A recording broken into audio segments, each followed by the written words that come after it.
তিনি বলছেন জনগণ চাইলে নাকি ফিরিয়ে আনা হবে। জনগণ যদি আওয়ামী লীগকে চাইতই তাহলে 5ই আগস্ট জীবন দিয়ে তাদেরকে বিতাড়িত করতো না। আমরা আপনাকে স্পষ্টভাবে বলতে চাই, 12 তারিখ পর্যন্ত কোনো চাঁদাবাজি করা যাবে না। তার মানে কি 12 তারিখের পরে চাঁদাবাজি করা যাবে? আমরা নির্বাচিত হলে বিগত শাপলা চত্বর হত্যাকাণ্ড থেকে শুরু করে, মোদী বিরোধী আন্দোলনের হত্যাকাণ্ড থেকে শুরু করে, জুলাই গণঅভ্যুত্থানের হত্যাকাণ্ড এবং সর্বশেষ আমার আপনার ভাই শহীদ হাদি হত্যাকাণ্ডের বিচার আমরা নিশ্চিত করব। আমরা দেখছি একটি দল তাদের নেতাকর্মীদেরকে বলছে 12 তারিখ পর্যন্ত কোনো চাঁদাবাজি করা যাবে না। তার মানে কি 12 তারিখের পরে চাঁদাবাজি করা যাবে?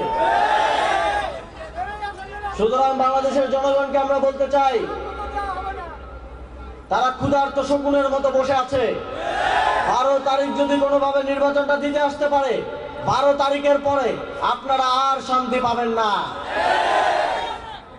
তারা দাঁতে ধার দিয়ে বসে আছে 12 তারিখের পরে চাঁদাবাজি, সন্ত্রাসী, লুটপাটের স্বর্গরাজ্য হিসেবে গড়ে তুলবে বাংলাদেশকে।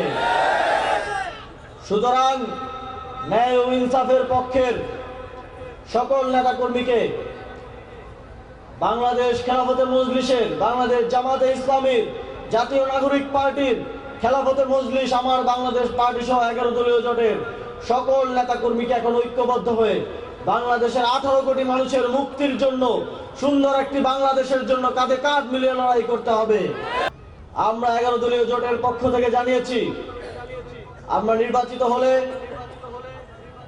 বিগত শাপলা চত্বর হত্যাকাণ্ড থেকে শুরু করে, মোদী বিরোধী আন্দোলনের হত্যাকাণ্ড থেকে শুরু করে, জুলাই গণঅভ্যুত্থানের হত্যাকাণ্ড এবং সর্বশেষ আমার আপনার ভাই শহীদ হাদি হত্যাকাণ্ডের বিচার আমরা নিশ্চিত করব।